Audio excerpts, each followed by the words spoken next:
CPU 역사에는 한 번의 착각이 있었습니다. 숫자가 크면 성능도 좋을 것이다 라는 믿음입니다. 인텔은 그 믿음으로 펜티엄 4를 만들었고 AMD는 전혀 다른 선택을 했죠. 그리고 이 선택 하나가 지금 우리가 쓰는 X86 PC의 구조를 완전히 바꿔버립니다. 펜티엄 4는 2000년 인텔이 발표한 넷버스트 마이크로 아키텍처 기반의 CPU입니다. 당시 경쟁사 AMD와의 클럭 경쟁, 메가헤르츠 전쟁에서 승리하기 위해 설계된 아키텍처였죠. 인텔은 펜티엄 3 계열에서 벗어나 더 높은 클럭 스케일링이 가능한 구조를 추구했습니다. 넷버스트는 더 깊은 파이프라인 구조를 채택하면서 이론상 매우 높은 주파수까지 도달할 수 있는 설계였죠. 클럭이 전부라고 믿었던 이유가 있습니다. 당시 소비자들은 CPU 성능을 기가헤르츠 단위로 판단하는 경향이 강했기 때문에 높은 클럭은 곧 시장 경쟁력이었습니다. 넷버스트는 초기에 기가헤르츠 숫자를 빠르게 높일 수 있는 구조를 제공했으며 펜티엄 4는 펜티엄 3보다 높은 클럭을 실현해냈죠. 넷버스트의 핵심은 하이퍼 파이프라인 테크놀로지입니다. 펜티엄 3 대비 훨씬 긴 파이프라인 단계를 가진 설계로 파이프라인의 길이는 기가헤르츠 전쟁에서 유리하도록 설계되었죠. 파이프라인이 길어지면 클럭을 높이기 쉬워지지만 문제로는 명령 처리 효율인 IPC는 떨어지고 분기 예측 실패가 발생할 때 벌어지는 페널티도 커지게 되죠. 이는 펜티엄 4가 클럭은 높아도 실제 성능이 기대만큼 늘지 않은 이유 중 하나가 됩니다. 넷버스트 기반 펜티엄 4는 높은 동작 주파수로 인해 극심한 TDP, 열 설계 전력 문제를 야기했습니다. 인텔은 원래 넷버스트가 10GHz까지 스케일링 가능하다고 기대했지만 현실에서는 최대 3.8GHz 수준에서 한계를 맞았습니다. 클럭이 높아질수록 전력 누설 증가와 전력 소모 증가가 발생했고 이는 열과 전력 효율의 저하로 이어진 거예요. 구체적으로 예를 들면 프레스캇 코어 기반의 펜티엄 4는 동일 시기 다른 CPU에 비해 높은 발열과 전력 소모를 보여줬고 냉각 요구가 커졌습니다. 이때 여보, 아버님 댁에 프레스칸 놔드려야겠어요. 패러디가 유행했죠. 실제로 많은 사용자들 사이에서는 난로 대용이라는 평가가 나오기도 했고요. 넷버스트의 한계는 기술적으로 전략적으로 큰 전환점이 됐습니다. 인텔은 초기에 4GHz 이상으로 확장될 것이라 기대했지만 전력 누설과 발열 문제로 인해 더 이상 클럭을 높일 수 없었죠. 또한 실제 IPC 성능은 경쟁사 AMD 에슬론 64 대비 떨어지는 경우가 많았습니다. 여기서부터가 클럭의 파국이자 인텔 전략 대전환의 출발점이 시작하죠. AMD의 64비트 선점이 이뤄졌습니다. 에슬론 64가 64비트 시대를 연 것이죠. 2003년 출시된 에슬론 64는 AMD의 데스크톱 CPU로 기존 32비트 아키텍처의 완전한 64비트 확장을 통합한 최초의 X86 CPU였습니다. AMD 64는 64비트 OS와 애플리케이션 모두 호환하면서도 기존의 32비트 코드와 같은 플랫폼에서도 동작했죠. 인텔이 서버 중심으로 밀었던 아이테니엄과 다르게 범용 PC에서도 실제로 사용 가능한 64비트 CPU라는 점에서 반향을 일으켰어요. 인텔도 후발로 인텔 64를 도입했지만 AMD가 일반 PC 시장에서 먼저 64비트를 구현한 것은 표준 전환 측면에서 상당히 중요했죠. 결과적으로 AMD는 64비트 시대에 문을 먼저 열면서 뉴 패러다임을 주도했으며 인텔이 펜티엄 4 클럭 전쟁에 몰두한 사이 구조적 성능 경쟁에서 주도권을 잡게 됩니다. 인텔 펜티엄 D는 기존 구조에 코어를 붙인 접착식 설계가 이루어집니다. 2005년에 출시한 인텔 펜티엄 D는 데스크톱 듀얼 코어 시장에 진입했습니다.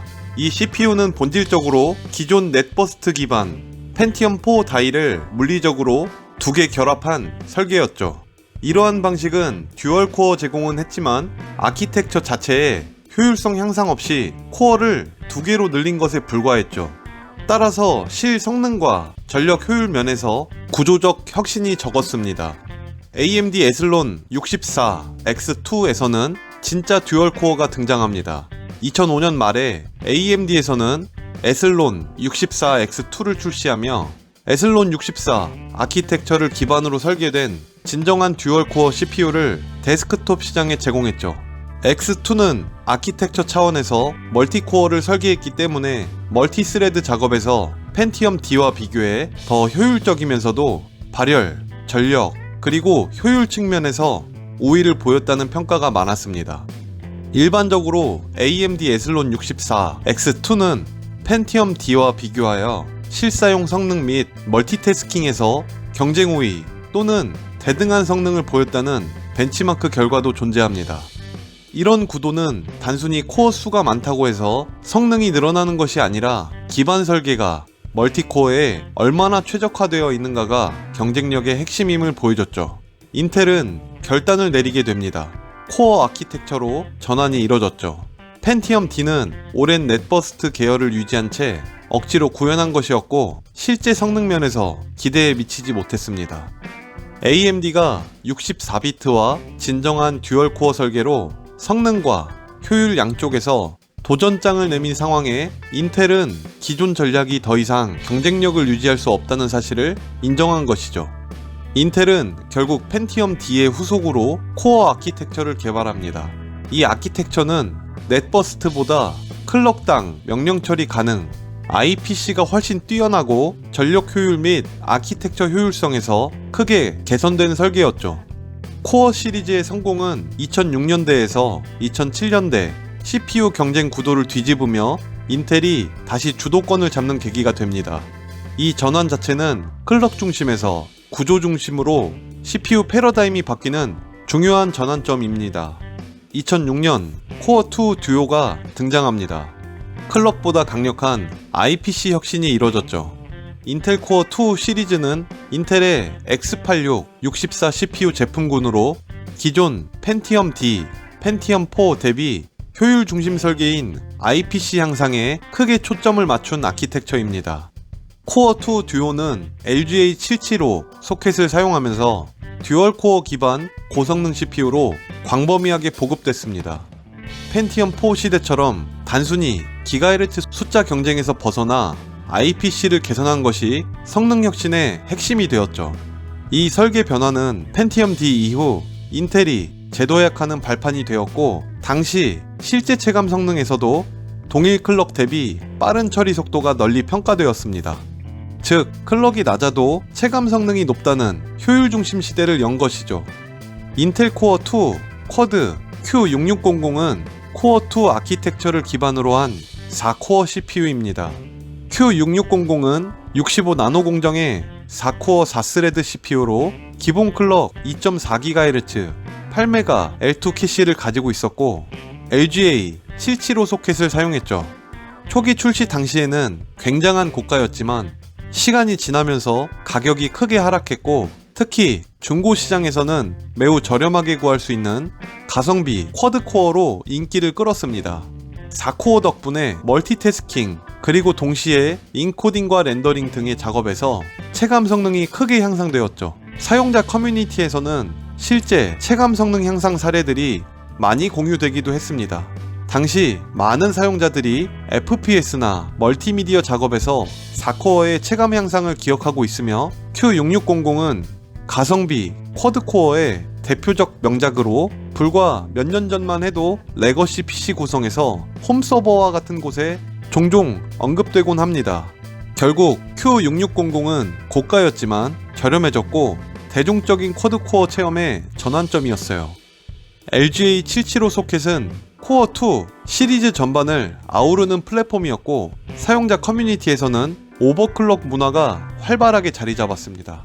특히 인텔 펜티엄 듀얼코어 E2160 같은 엔트리 CPU는 매우 낮은 클럭에도 불구하고 FSB를 조절하거나 승수 고정 해제, 전압 튜닝 등으로 높은 클럭까지 오버하는 게 가능했죠.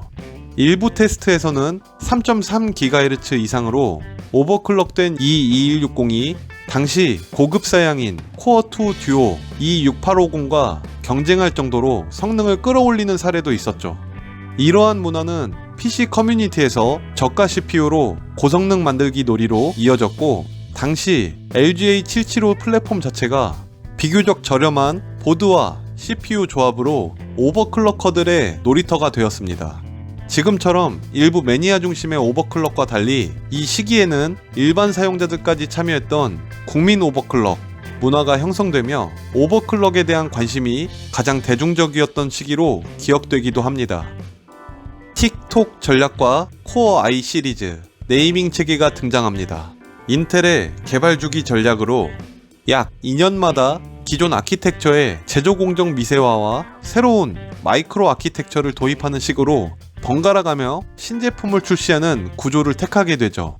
샌디 브릿지는 32나노 공정 기반의 톡의 단계 CPU로 근본적 아키텍처 개선이 이뤄졌어요.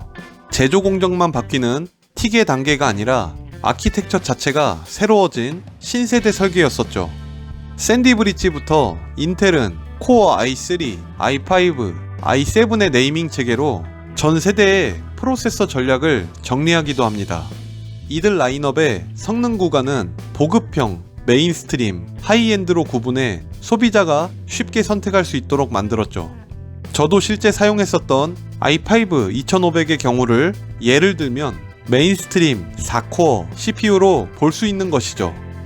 샌디 브릿지는 많은 개선이 이루어졌어요. 단일 다이 통합으로 CPU 코어와 메모리 컨트롤러 그리고 iGPU가 하나의 다이에 통합돼 메모리와 PCIe 대역폭 효율을 높였죠. 마이크로 아키텍처를 개선해서 IPC가 향상되었고 AVX 명령어를 지원하면서부터 256비트 SIMD를 지원해 과학 멀티미디어 연산 성능을 대폭 높였습니다. 이때 하드웨어 기반의 H264 인코딩과 디코딩 지원이 내장되어 비디오 인코딩 성능이 크게 상승했죠. 샌디 브릿지는 단순한 클럭만 높인 게 아니라 IPC 향상과 통합 구조로 전 세대보다 전반적으로 성능과 효율이 크게 올라갔습니다. 따라서 정말 빨라졌다는 성능 체감이 가능했었죠. 그리고 특히 i5 2500의 경우 당시 경쟁 제품 AMD 모델과 인텔 자사 이전 세대 모델보다도 성능 면에서 크게 앞서고 무엇보다 가장 중요한 가격 대비 성능이 뛰어났죠. 중급에서 고급 구간의 CPU로 높은 평가를 받았습니다. 사용자 커뮤니티에서도 i5 2500이나 i5 2500K를 수년간 현역으로 사용했다는 글이 정말 많아요. 실제 세대가 여러 차례 바뀌고 라이젠이나 더 높은 세대의 인텔 CPU가 나왔음에도 이 CPU로 인터넷이나 사무작업 그리고 게임 용도로 오랫동안 무리 없이 사용했다는 글을 쉽게 찾아볼 수 있죠. 기술적으로 샌디 브릿지는 단순 세대 업그레이드 이상의 아키텍처 도약이었고 시장에서는 가성비와 체감 성능 그리고 장기 안정성 측면에서 오랫동안 긍정적인 평가를 받았었죠.